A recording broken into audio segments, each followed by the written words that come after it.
Welcome to Run It Again podcast featuring myself, Nate Davison, and yours truly, Noah Wagers. Noah Wagers.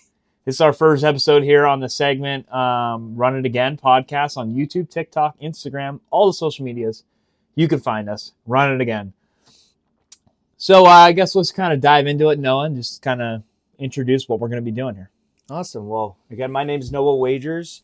Part of the reason why we started this podcast is both Nate and I coach high school football, and we just love the game of football and talking about the X's and O's. That's right. I'm literally obsessed with it. I've been coaching for 6 years now. 6 years, 7 seasons, so a long time. I'm only 25 years old, but I started real young. Coached at several different schools all the way up to offensive coordinator position, which I am currently at the Erie High Royals, as you can see by my hat. I'm sure you're going to see it all over me during these videos, so it wouldn't be that hard to figure out where I am. So basic breakdown for our first podcast is the name, Run It Again. What we like about this name is we are going to take a play from the week and we are going to talk about the X's and O's behind that play and why we think we should Run it again. Run it again. No, I love it. This is a good, actually, Noah came up with this idea for Run It Again, and it kind of hit me good because I notice a lot of times when I'm calling plays, I find myself saying, run it again. Let's go. That play worked great. Do it again. Run it again. Let's go. Other direction or some little adjustment, but same play. So great idea by him, and I think it's going to work out well for us. So a couple weekly segments that you can expect to see each week would be, of course, our name, Run It Again. What are you thinking? And my favorite, Sayla Says. So yeah, we'll have probably 3 to 4 weekly segments. You'll see a couple in this video. This one's going to be a little bit different since we're starting early with the Wildcard playoff here coming up. And then some bonus segments. No, why don't you mention some of our bonus segments real quick we're going to be featuring. A couple bonus segments that you can expect to see would be Dogs of the Week and Wavelength. Yeah. All right, Noah. Well, with that being said, let's not take up too much time introducing ourselves. We're going to jump right in to Run It Again, our first segment here on the podcast. Noah, what do you got for Run It Again this week? In the fourth quarter, it's 3rd and 1. There is 2 minutes, 30 seconds left in the game. We're thinking run. They're going to give it to their big, powerful back. He's going to run it up the middle, maybe off to the side, break off for at least 2 to 3 yards, and pick up the first down. Lamar Jackson does a good job faking the toss play. And Nate, you want to talk a little more about that play? Absolutely. All right, so just like Noah said, this is his pick for play of the week, for Run It Again. He ended up showing me this clip as well, and once I saw it, I didn't watch this live, but once I saw him show me this clip, I'm like, this is a great, well-executed play. I love it. So first off, let's dive into it. They come out of a huddle, they get set. One thing you might not notice to the naked eye, especially if you don't know football that well, they actually end up running a tackle over formation. So right here, the left tackle on the play is actually their fullback, Patrick Ricard. Their tackle is in a 2-point stance, receiver stance at the top of the screen here. If you come out of a huddle and line up like that, that causes a lot of problems for the defense to adjust because they're expecting a typical formation, not a tackle over formation like this. So let's play the clip here. They fake a toss right and end up running kind of like an over route concept back to the left side where the fullback originally started. Once again, communication adjustments defensively. They're out of position here. We'll see right here. So, like we mentioned, fullback is lined up at tackle. They have a tackle to the right. You got to be thinking it's 3rd and 1. This is probably 2-down scenario, right? They're going to give the ball to Derrick Henry for a yard. Okay? Love this play design. Let's run through it super quick here. They end up faking a toss and then running a switch release here at the top of the screen. So Zay Flowers is going to burst out and then back in, and they're going to switch underneath of it. So watch this. Fake the toss. Everyone in their mother goes right. Every single person goes right. This is beautifully executed. They don't have any defender here because it's Patrick Ricard lined up at tackle. Then they end up running 2 over routes and a deep seam route there and catch Zay Flowers wide open. This is beautifully executed. Run it again, man. Run it again. That's a great play call. So our next segment we call Coaching Carousel. A lot of NFL teams have decided to go a separate direction from their coach. And those teams include the Ravens, Browns, Raiders, Titans, Giants, Falcons, A Cardinals. lot of movement. There's like a lot of movement right now, Oh, yeah. right? I mean, like you said, you just listed out all the teams, and that's not even every coaching movement right now. It's just kind of the main ones. I mean, you got Harbaugh after 18 seasons leaving the Ravens. I mean, that was a shocker, don't you think? I mean, being a division guy, like you're a Steelers fan. You know, me personally, I hate to see Harbaugh leave. I mean, Harbaugh, I feel, is part of the reason why the Ravens were the Ravens. Yeah, I mean, they won a Super Bowl, right? Oh yeah. But no, I'm going to miss him, but I'm not going to miss him. Yeah, I mean, I guess if you're a Ravens fan, as of right now, you're kind of happy, but you're kind of sad at the same time. Oh, yeah. Or as a Steelers fan, sorry. You know, and since we're talking about the Ravens, what's potential new hire for them? I mean, this could be a long shot, but I could kind of see it. I could see Mike McDaniel, just because, and it's hard for me to say this because I don't like Mike McDaniel as a head coach. He just got fired, obviously, from the Dolphins. I don't like him as a head coach, but I love him as an offensive coordinator. He is a great play caller. He's proven himself. He's done a lot of things with Tua, which Tua is not a good quarterback in my opinion. Here's what I'm going to say. I don't want Mike McDaniel going to the Ravens. Do you want because you don't want to go against him? It's not that don't want to go against him. I don't know if you guys have seen this, but the Steelers, Arthur Smith might be going to the Titans. It's a good call there. Forgot about that. Arthur Smith potentially interviewing with the Titans for the head job. So do you see McDaniel as a head coach? That's what I'm saying is I don't like him as a head coach. So I think if he was to go to the Steelers as an OC, that could be a really good move. I mean, you're a Steelers fan. You watch all the games more than me, but I've seen enough already. Their offense is lackluster, and I don't think it's because of Rodgers. I don't think it's because of who they have. I think it's because of their concepts they're running and stuff like that. What do you think about that? Assuming that A-Rod stays. Okay. Is he going to gel? Well, that's the thing. I think McDaniel's you see a lot of frustration from Rodgers on the field, right? Mm-hmm. It seems like he's pissed at the play calling or whatever it may be, right? He's upset with something. Mm-hmm. And we watched the Ravens game together. 90% of the throws are behind the line of scrimmage. Rodgers still has an arm. Rodgers can still throw all those throws. He's proven it already. So I'm kind of thinking it's Arthur Smith, right? I'm thinking it's him. Plus, and you saw the 2-minute drill. Did you know that Rodgers lost hearing in his helmet? Mm-hmm. So he called that whole 2-minute drill, and they were throwing it downfield. And that Calvin Austin touchdown to put the Steelers ahead of the Ravens towards the end of the game, that was Rodgers just talking to his guys in the huddle. Exactly. So that's what I'm saying. I think Mike McDaniel would do real well with Rodgers because they're both very creative and like downfield passing. And McDaniels is really good in the run game. So if he can make Jalen Warren and those guys good. I mean, look what he did with Achane. Achane is obviously good, but he was a nobody when he got drafted. And now he's a dog. I mean. So since we're in the AFC North, okay. Stefanski started out hot with the Browns.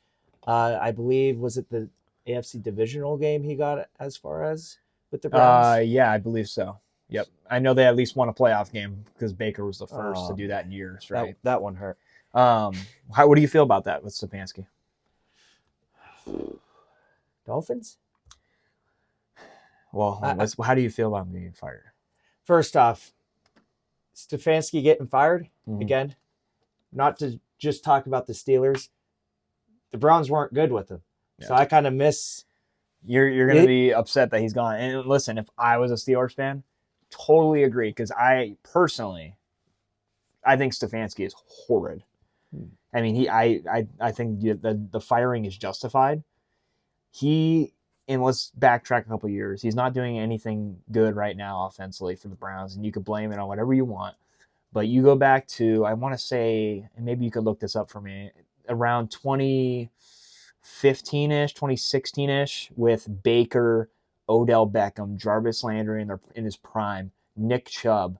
Their offense was horrible, and everyone blamed, Odell's washed, this, that. Odell goes to the Rams next year and goes all the way to the Super Bowl, and he's a top receiver before he got hurt. So he has all these pieces, Nick Chubb in his prime, David Njoku, Odell Beckham, Jarvis Landry, Baker Mayfield. Baker's gone on to... And that's what I'm saying. Everyone that's moved on is good. So it's him. And Stefanski in his 5 years with the Browns, 45 wins, 56 losses, 0 ties, and a 1-2 postseason record. Yeah, it's not good. And historically, you can attest for this, once again, being a division guy, the Browns defense, especially the past couple years, is nasty. And they're not getting it done offensively. No. So what do we think about Harbaugh going to the Browns? I Cleveland think, guy? yeah, he's a Cleveland guy. Does he do it?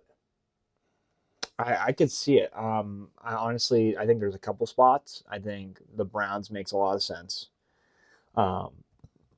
Especially because it's a division.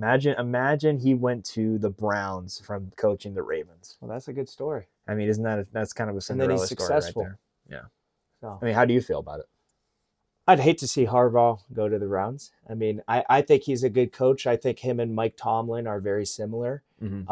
A lot of the players love and respect those two coaches. I do think if the Steelers lose that game, let's say Tyler Loop makes that field goal, are we sitting here talking about Mike Tomlin? They probably are. Getting fired. Probably. So, I mean, that's a good comparison. They are very similar. And I just found this out the other day because I was researching it, and I'm like, what if Harbaugh is going to be a position coach now? I'm like, well, what would he coach if he wasn't a head coach? Because he's a special team. He was a special team coordinator and a D-backs coach. So, like, he never really was a O coordinator, D coordinator, or a position guy. He was a special teams guy, which is kind of interesting how he got hired as a head coach after that. And this is just me thinking off of the top of my head. His brother coaches for the Chargers? Yep. Yeah. That was my next thing is if he doesn't go anywhere, he could join up with his brother. So and he could be like an assistant head coach type guy. So let's talk a little bit about Pete Carroll. Okay. Yeah, so obviously Raiders and Giants, big changes. I don't think Pete Carroll coaches again. I mean, what do you think? I mean, he's 77 years old. He's also really old. I mean, a professor. He's a professor at USC. He was pretty successful with Seattle, obviously having that Super Bowl win. Should have had another one. Should have had two. Should have had And I wonder whose play call that was. If it was his, then oof. To go from success to, bottom of the barrel, right? Yeah. Somewhere he's really never been. So, me personally, I think he hangs it up. Yeah. I mean, it makes sense. He's pushing that age. I mean, how many coaches are older than him that are in the NFL? I don't think any. He was the oldest. Bill Belichick's pretty old, but he's not in the NFL anymore. So, do you think he's going to college? Not that this is really a college. I think he's done, dude. He's done? I think he's done. And then, so Raiders, open-ended question there with who they're going to hire, right? Mm-hmm. Couple names. Potentially. Dable? Honestly, Dable's not a bad coach. I could see him coming back in the NFL. Probably more of an OC-DC type guy. Mm-hmm. But I would love this. I don't know what's going to happen. But John Gruden. I would love... Dude, get Gruden back in the league, man. I mean, you know why he's out of the league, right? He basically got blackmailed out of the league. I didn't know that. Like because of his coaching style, and there's some other stuff going on that wasn't true. He took it to court. He actually sued the NFL not too long ago and won. Basically just blackmailed out of the NFL. So he definitely deserves a comeback. And he would do it. I mean, if you watch anything of his on YouTube, he's begging for like crazy to be back in coaching. So do you think we see him again? And if we do see him, where do you think he might end up? So Cardinals? Here's the thing. We talked about Raiders and Giants. He is a massive Jackson Dart fan. I mean, he's a quarterback coach, right? He's an offensive guy. Gruden is. He would love to coach Jackson Dart. And I'm not a Jackson Dart fan. Which makes no sense. I mean, guys, in the comments, please roast this guy because Jackson Dart is the future, all right? And I'm not even a Giants fan. Him and Jackson Shedeur. Dart is the future. I think Shedor's got a chance. Not as good as Jackson Dart, that's for sure. But I see those two teams, Raiders or Giants. And he's a massive Raiders fan. That's his favorite team. And he's already coached there before twice. So moving on from head coaches, Matt Eberflus fired from the Cowboys. Everyone saw it coming. I'm a Cowboys fan. Okay, I'm going to out myself right now. I'm a Cowboys fan. Yeah, It's not good. But luckily, Matt Eberflus out. Fourth statistical worst defense of all time this year with under him. Potential replacement. Couple DCs, potential replacements. Steelers, right? They might be losing their guy. Terrell Austin. What do you think? I think Raheem Morris. I mean, Falcons head coach. Mm-hmm. It would make sense for him. I think before he was a head coach, he was a pretty successful DC. Yeah, he was. But that being said, because I am a Steelers fan, we're still in the playoffs as of now. Steelers defense hasn't been as effective this year. No. I feel like the Steelers defense in the past has been dominant, mostly because of Watt and Hayward. Yeah. Watt's taken a little bit of a step back this year. But from a coaching perspective, I don't think Terrell Austin has put the Steelers defense in the best position possible to be successful. And it might be time for a new start. So I wouldn't be shocked if Morris might get a call from Mike Tomlin. Yeah, I could see both those Steelers, Cowboys. And then on the flip side of it, potential DC moving up to head coach, Brian Flores with the Vikings.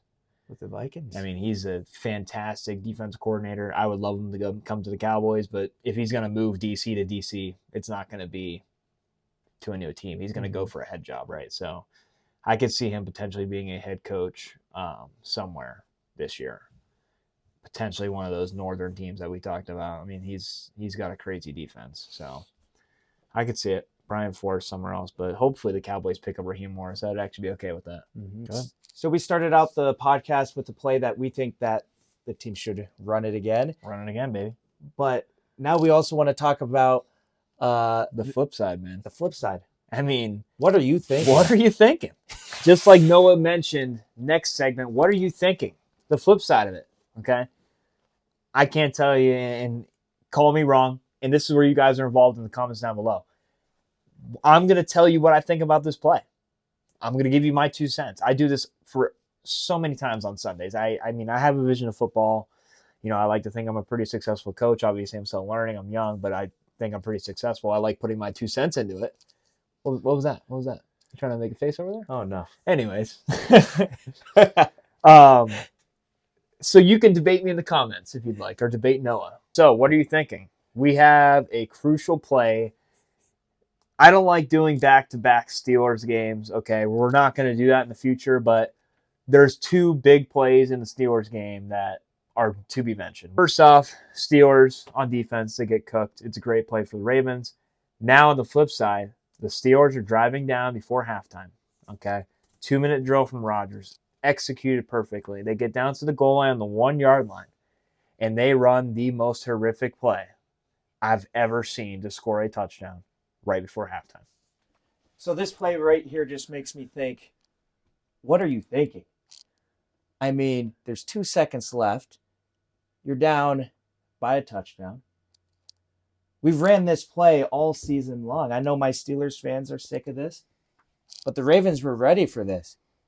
A toss play out of the backfield to try and tie the game right before half.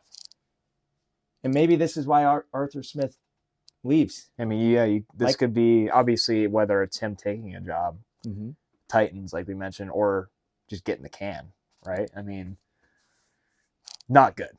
The Ravens were totally ready for this look and this play, and I had no clue what he was thinking. I'm sitting here, I've watched it a couple times now, and I still I can't see the vision. Right. So, I mean, we'll start off by breaking this down real quick schematically. Obviously, we're in a very tight formation here, double wing, tight slots, whole 9 yards, no spread. Okay, so they're bringing everyone in the box. Typically, as a play caller myself, if I have a crucial play where we need to get a yard or 2 or score right, it's always a multi-option play. Whether that's a pass play, obviously there's multiple options on the pass play. Or if it's going to be a run play, it's an RPO, right? It's something where there's a scapegoat. Okay, we can't rely on one thing on a crucial play. I mean, there's 2 seconds left. They can't call a timeout. They have none. They can't get out of bounds. You have to score. So, start off here, tight formation, like I mentioned. They're getting everyone in the box. They're going to motion Jonnu Smith across, which they must be clearly wrong because they're not running man. You would think, obviously, if they're running man, you're getting a guy across the field, okay, which frees up a lane this direction. They're going to run it left. They don't. He just bumps inside, so it's zone, okay? Most likely, unless that defender's disregarding Jonnu Smith. Should be zone. They just run a quick toss on a 2-on-1 to the outside. They motion across. It's still zone, so he sat there. You got 2 defenders and 1 guy blocking. And even if Pat Fryermuth would have done a better job getting hands on that defender, Gainwell still has to break 2 tackles to even. And to be fair, Gainwell, tell me this or not, is he more powerful in the run game or the pass game? Pass game. Right? I mean, you got that 1-2 punch with Jalen Warren. And, watching this play again, Darnell Washington, 6'7", 311 pounds, just broke his arm. Would this play have worked better if he might be out there? Again, in this situation, I mean, I'm looking at a 0 on the clock. The score's 10-3. What is he thinking? I mean, look at Tomlin's face. I mean, it was a horribly designed play. No scapegoat option. I mean, they were going to one guy the entire time, and I can guarantee you that's not Rodgers' play call. I mean, you got to, in my opinion, unless you have a absolutely dominant running back, you got to throw the ball there, right? I mean, what do you think? Could you let's back that play up a little bit. So we obviously know this is going to be a toss left. Out of this formation, what do you think the Steelers could have done better? Great question. I mean, put me on the spot here, but I got a great play. I love it. So my thought, and obviously this is hard to tell because you never know how the defense is going to line until you line up, right? But if, let's say this is in their ability to check to this, I think this would be a great play. So what I would have done, okay, you have inside shade here, okay? Inside shade by the guy over number 2. You got outside shade here. So that's giving a free release inside to our outside receiver. Something potentially you could have ran was a play action here to Gainwell. Okay, play action, max protect with him, so six-man pro. I would have shot this receiver inside since he has that leverage, and then we run a corner route with him, and then we run a flat here. So now it's just a high-low, okay, double option. But with him having a free release and they are playing zone, he's probably going to pass it off to him. But if he's coming inside of him, right, he has leverage. So he shoots inside. He's got leverage on, I think that's Kyle Hamilton now, for that corner route. Should have been a Steeler. And then we have a flat route here. And if obviously he tails it, if he tails this guy, let's say they are in man, right? Let's say they're in man, he chases Fryermuth. This is essentially a pick play. I mean, he's running for his outside shoulder. So that gives a free release right to the flat to Jonnu Smith. And in the last, you mentioned pick play, in the last couple weeks, and I know we're getting ahead of ourselves a little bit, but I mean, this is just us talking ball. The last couple of weeks, the refs calling a lot of pick plays, some offensive pass interference. Yeah, I mean, pick play, and to get you guys at home, maybe you don't know this, a pick play is an illegal play. I just call it pick play because it's kind of what it is. We call it a rubber out, essentially. But yeah, if you don't run it correctly, I mean, you can get flagged for it, right? I mean, again, let's stay with this look. What is Valdez going to do on the backside? And you got big Spencer Anderson. Well, so what I'm doing is I'm keeping him in there, right? Obviously, we're not running a route. But I would definitely send him on a cross-field crosser, and you're going to have time for this, especially with play action, because Valdez, although he's getting older, he is fast. So we're going to get a short cross across here. Once again, like I said, high corner here, and then a low flat. So you're going to get your 3 levels, right? I mean, Rodgers is going to play action like he does all the time and is so good at.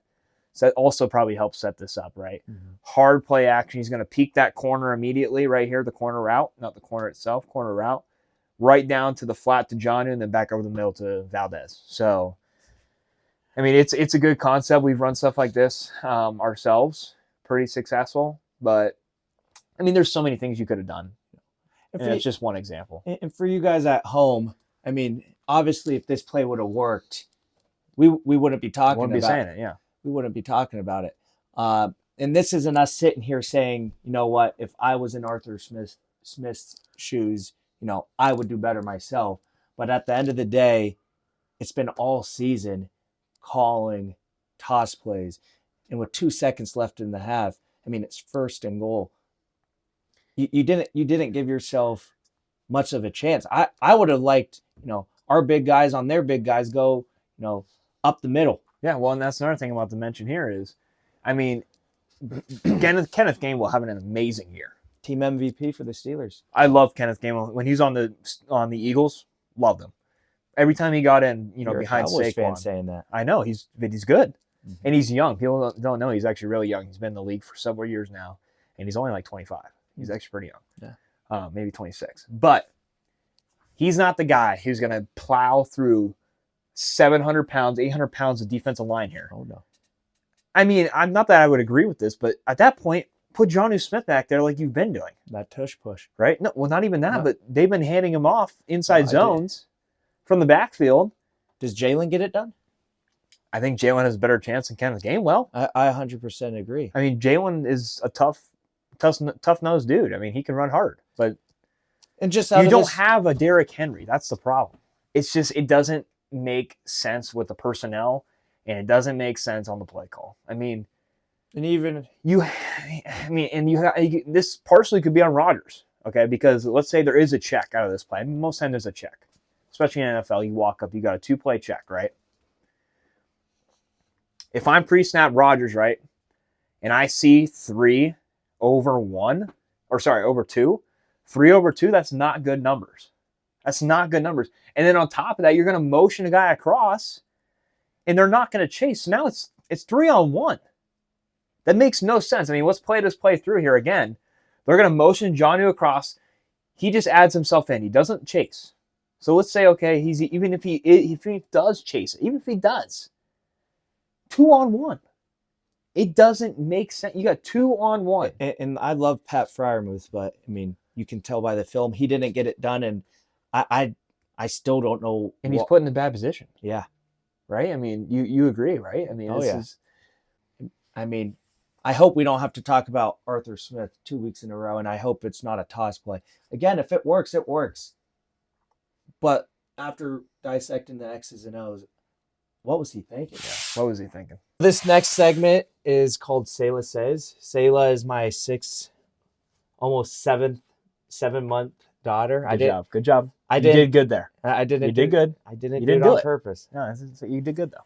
And so the idea behind Sayla Says is, I set a mini football helmet in front of her of 2 teams that are facing each other that week, and I'm going to let her do her thing and choose a helmet, and then we will talk about why we think she was right, even if we don't agree with it and it doesn't make sense. But that's the thing. Sayla was always right though. Sayla said that. She's right. She said it. I get it. She's right. And throughout the podcast history, we are going to keep record. Yeah, we'll keep a running record of her, of how right she week. was. So here we go. Sayla Says. Let's see what she says for the wild card. All right, Steelers, Texans. Oh man, that's your daughter. Yeah, I mean, that's got to hit hard. Oh, it does. Okay, she takes the Jags over the Bills. Rumbling here. Patriots, Patriots, maybe a close one. Okay. Grabbing the Eagles. No. Oh, the switch up. Once again, she thinks close game, right? Close game there. Oh, she's loving the wild card. Right now, the wild card for her is close. 9 degrees. Ooh, Panther. She loves switching it up on us. She does. I mean, that's got to be a sign, right? We're gonna have a excitingly close wild card weekend. Because that's what Sayla says. Sayla Says. So first up, Sayla said that the Texans are going to beat my Steelers.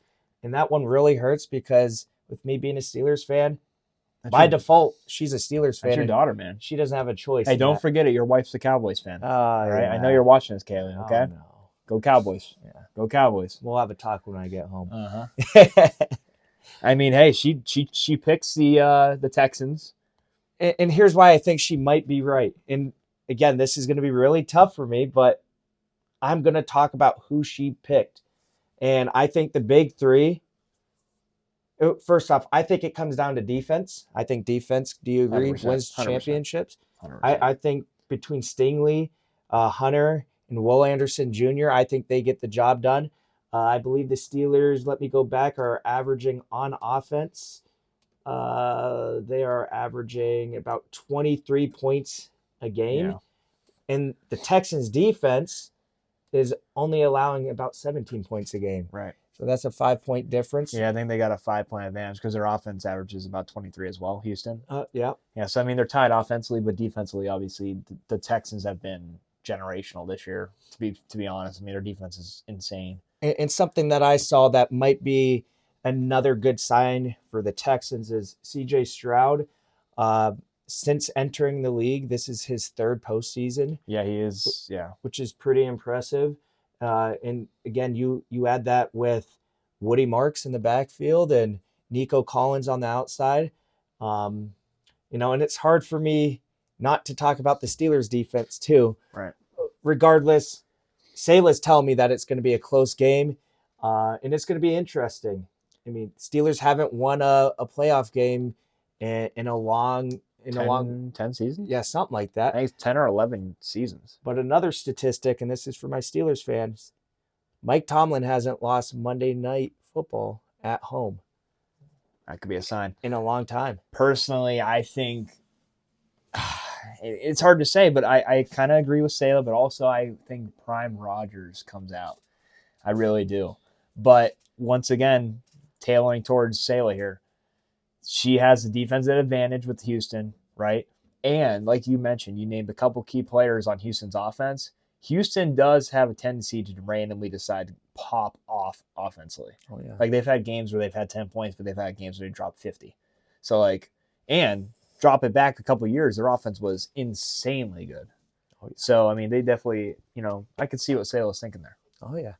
All right, so for our next pick, Salah has selected the Jags over the Bills. I mean, this is a big game for the playoffs. I mean, this could change a lot of things. But I think Salah's 2 for 2. I agree. I think the thing with the Jags is they are the hottest team in the NFL right now. All right, they're winning games. Liam Cohen has got the offense moving. And the Jags, just like the Texans, have a phenomenal defense. I mean, they are stout. All right, so they don't allow a lot of points, and they score a lot of points. And the Bills' problem is their defense is horrible. Yeah. I mean, they can score points, but their defense is horrible. So are we seeing this a 2-touchdown game? It's got to be close. Or is Josh Allen going to keep him in it? I think Josh Allen keeps him in it, but I do think we're going to end up seeing the Jags on top, especially at home. If this was in Buffalo, Buffalo wins. You think? 100%. Due to weather, environment? Weather. Yep. Another game at But this being in Jacksonville, I don't know, man. I think Salah's right. I think she's 2 for 2. I kind of agree with the 2 for 2, but yeah, don't be biased. We're on the podcast. You can't be biased, right? You can't be biased. Next up, we have the Patriots versus the Chargers. And Salah says that the Patriots are going to beat the Chargers. I don't think that's a shock by anyone. I think Salah is what? I think Salah says is right. I think she's 3 for 3. 3 for 3. The thing with the Patriots is they're once again one of the hottest teams in the NFL, just like the Jags. I mean, they're rolling. They're beating everybody. They're running the ball over people. They're throwing it everywhere. But also defensively, right? I mean, Chargers have a couple guys banged up, right? Mm-hmm. Especially on the offensive line. So I think defensively the Patriots probably dominate. Yeah. I mean, what do you think? I've always been a Justin Herbert fan. Mm-hmm. I'd love if he would have came to my team, the Steelers. Yeah. That being said, the Patriots are used to this position. I think they have a good organization. It took them a couple of years to get their organization back on track. But again, like you said, I think keys to success for this game is just get to Justin Herbert, make him uncomfortable, a couple turnovers, and Pats get it done. Yeah, I agree with that. I think you hit it on the head there. So here we go. Salah takes Mr. Irrelevant to get it done against Philly. Honestly, I think Salah was 4 for 4, dude. The Eagles are not the same team they have been in the past, okay? The tush-push is nearly non-existent this year, okay? Their run game, nearly non-existent. Obviously, Saquon still rushed for 1,000, but he rushed for 2,000 last year. So you cut your rush game in half, and you have Jalen Hurts, who's not a great passer. Now, on the contrary, the Niners' defense is banged up. Like, they lost a lot of guys this year. And if you watch the video, I think there was a little hesitation by Sayla there. There was. So with a banged up defense, are we talking about a close wild card game this weekend? And that's the thing too, and this kind of plays into my theory as well. I mean, Sayla starts picking the Eagles, right? And then switches at Niners. We've seen how many times this year the Eagles have choked wins. I think Sayla knows ball. It's freaky, dude. I think she knows ball. I mean, like, the Eagles have started off hot in so many games and lost. Like Denver. Denver came back and beat them in the fourth quarter by scoring like 20 points. So I think she could be hitting it right on the head. Mm-hmm. Starting off hot, Eagles start off hot, Niners come back, Brock Purdy's unleashed. Well, there we go. And they win it. Niners win. Niners off to the divisional. This is a good start. It's a good start for her. So we're going to go to a divisional game. Yep. We got the Packers versus the Bears. I think I saw that it's going to be 9 degrees and snowing at that game. Going to be cold. And who did Sayla choose? She chose the Pack. She chose the Packers, man. Packers won the first matchup. They lost the second matchup versus the Bears. This is the third matchup. Winner goes on. Takes it all, right? Loser goes home. Yep. Sayla chose Packers, and it just makes sense. Here's why I think Sayla's right with this pick. Rarely do you ever see a divisional game having them. Rarely do you ever see a divisional opponent losing twice back to back. Yeah, that's a good point. I mean, like you said earlier, Packers won the first one, lose the second. Usually it goes right back to the first winner. I mean, you don't see it twice in a row. And I think Sayla's vision here is Josh Jacobs. I think he's going to be the key player here. Again, it's going to be cold. Cold football means run the ball. Yeah. So I think Josh Jacobs is going to have a big game here, and I don't think that the Bears are going to be able to stop him. I think you're right. I think, like you said, cold weather, running the football. The Packers have experience in the playoffs. Obviously, they kind of are on a little bit of a cold streak, but they also kind of coasted because they knew they made the playoffs. Yeah. They didn't even play any starters last game because they knew they made the playoffs, and it didn't really matter for seeding too much. So rested their guys. Josh Jacobs going to run the crap out of the ball, right? Experience with LaFleur and Love and Romeo Dobbs and those type of guys. I think Sayla's, 5 for 5? Sayla says the Packers are moving on. Sayla says, man, go Pack, go. All right, so finally, last pick and last segment of the video here for Sayla says. She goes with the Panthers. Now, a couple key things here. A lot of people are rooting for the Rams. Maybe Vegas makes the call and says, hey, yo, a lot of money on the Rams. No, I'm joking. But seriously, though, the Panthers, they got a couple key things that could help them win this game. For one, their defense is actually pretty good. Offensively, they're kind of stagnant, but when they do get things rolling offensively, they win games. I mean, they made the playoffs for a reason, okay? Defense has been great. Bryce Young's coming through his shoes a little bit, and they have a 1-2 punch combo in the backfield with Rico Dowdle and Chuba Hubbard. So great 1-2 punch there. Now, tell me about the regular season. I mean, they're in the they played each other in the regular season here. And how'd that go? And the Panthers beat the Rams. It was a score of 31-28, which tells us it's going to be a close game. Mm-hmm. What I think Sayla was seeing is, I think they're going to stop Puka Nacua. Yeah, and that's the thing too. What's one of the strengths of the Panthers? Their corners are phenomenal. A stout defense. Yep. I think the Panthers are going to get it done this weekend. I mean, honestly, I could see it. I mean, like we mentioned, great defense. They have a capability of scoring points. I mean, they scored 31 against the Rams, mm-hmm. right? And last note here from me, the Rams are a little banged up right now. Devontae Adams has been playing. He's got the hamstring issue. Puka's been getting decked. The Rams are kind of on a slump, dude. I mean, they struggled the last couple games of the year. And the Panthers didn't. They won. They won games. So how do you think Sayla did? I'm not going to lie. Sayla has a legitimate shot of going undefeated in her first week of calling the games here. 100%? At least could be 5-1. And that one is going to be because she chose the Texans over the Steelers. No, it's because of the Rams, Panthers. I mean, but I raised her better than that. To be honest, she has a chance of going undefeated. We're going to update you with her prediction record every week. Up on the screen here, we're going to have a prediction record when we go through this segment again. This will be a weekly segment. But for the first round of the Wildcard playoffs, how do you think Sayla did?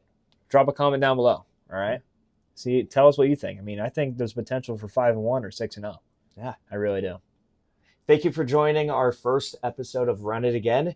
Make sure that you like, comment, and subscribe to our channels. Yeah, if you guys have any suggestions or like what you saw, please let us know in the comments and hit that notification bell as well. We're going to be doing this weekly. You're going to see these every Tuesday. Obviously, this one's not on Tuesday because we're trying to get it in before the wild card. But it's going to be a lot different in the next couple episodes. Obviously, these were more describing what we're going to be doing.